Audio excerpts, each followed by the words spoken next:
உங்களை வரவேற்பது உங்கள் டிஎஸ்எஸ் ஸ்டுடியோஸ். ஃப்ரெண்ட்ஸ் எல்லாம் சூப்பராக இருப்பீங்கன்னு நினைக்கிறேன். நம்மலாம் வெளியூர் போனோம்னா ஹோட்டலில் ஏதோ கிடைச்ச ஹோட்டலில் சாப்பிட்ருவோம். தங்க வேண்டி வந்தால் என்ன பண்ணுவோம், ஒரு லாட்ஜில் ரூம் எடுப்போம். அப்போ நம்ம போய் பேர் அட்ரெஸ்ஸு அதெல்லாம் கொடுத்து ப்ரூஃபெல்லாம் கொடுத்தோன்னே நம்ம ஒரு ரூம் நம்பர் அலாட் பண்ணுவாங்க. அங்கே போய் நம்ம தங்கிக்கலாம். வெளியில் போகும்போது என்ன பண்ணுவோம், அந்த கதவை சாத்தி ஒரு பூட்டை போட்டு அந்த பூட்டை நல்லா பூட்டிட்டு சாவியை கையில் எடுத்துகிட்டு வெளியில் போயிடுவோம்.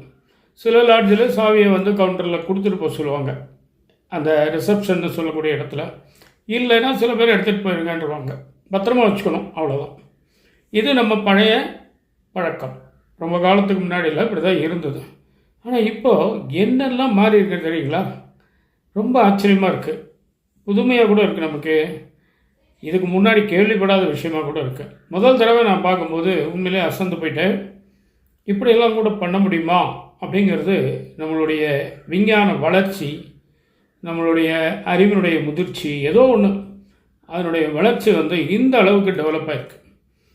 ஏன்னு சொன்னால் அது நீங்கள் பார்த்து தெரிஞ்சுக்கோங்க, சரிங்களா? வீடியோ பாருங்கள், நான் சொல்கிறேன் என்ன நடக்குதுன்னு. அந்த ரூம் நம்பர் 201 எப்படி நம்ம திறக்கிறோன்னு பார்க்கலாம் வாங்க. அதில் சாவி போடுறதுக்கு உண்டான இடமே இல்லை, பார்த்தீங்களா? அந்த லிவர் ஆட்டினா ஒன்றும் திறக்க மாட்டேங்குது. ஆனால் நம்ம கையில் ஒரு கார்டு இருக்குது. அந்த கார்டை கொண்டு போய் அங்கே வச்ச உடனே ஒரு சத்தம் கேட்கும் பாருங்கள். சத்தம் கேட்டிங்களா? இப்போ பாருங்கள், ஈஸியாக கதவு திறந்துருச்சு. ஆனால் உள்ளே பாருங்கள், ஒரே கும்மிருட்டு, லைட்டே கிடையாது.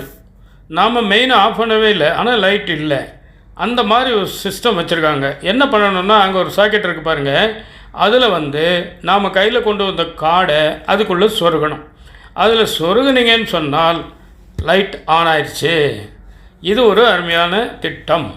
கரண்ட்டு வீணாகாமல் இருக்கிறதுக்கு ஆட்கள் உள்ளே இருக்கும்போது கண்டிப்பாக அந்த கார்டு அதில் இருக்கும். எடுத்துட்டிங்கன்னு சொன்னால் சரியாக ஒரு 10-15 செகண்டில் அந்த லைட்டு பூரா அணைஞ்சிரும். எந்த விதமான விளக்கும் அதில் எரியாது. பார்த்திங்களா, எல்லாம் ஆஃப் ஆயிடுச்சு.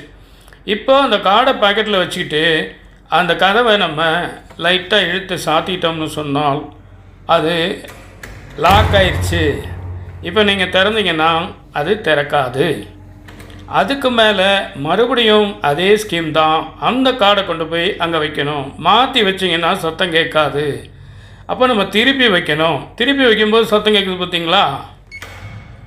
ஆச்சா, இப்போ அந்த கதவு திறக்குது.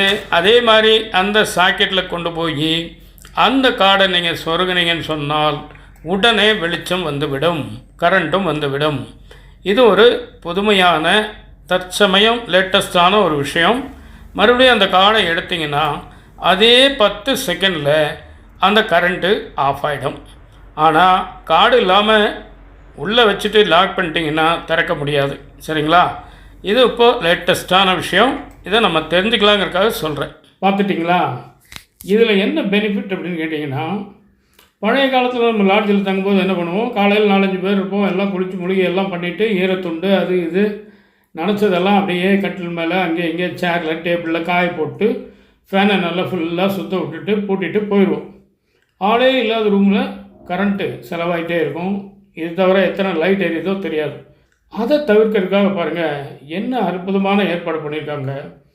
அந்த ரூமை நீங்கள் பூட்டணும் அப்படின்னு சொன்னால் அந்த சாவி போல் இருக்க அந்த கார்டை நம்ம கையில் எடுத்துக்கணும். அந்த கார்டை கையில் எடுத்துட்டோம்னு சொன்னால் ஒரு 10 செகண்டில் அந்த கரண்ட்டு கட் ஆகிடும். நீங்கள் பூட்டிகிட்டு போயிட்டே இருக்கலாம். உள்ளே ஒரு லைட்டு கூட எரியாது, நைட் லேம்ப் கூட எரியாது.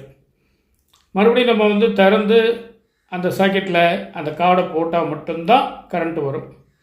இதுதான் அதில் இருக்க அட்வான்டேஜ் பெருசாக. ஆனால் கார்டு தொலைஞ்சாலோ கரண்ட் இல்லைனாலோ ஏதாவது சிக்னல் மக்கராக இருந்தாலோ கஷ்டம்தான், திறக்கிறது ரொம்ப கஷ்டம்.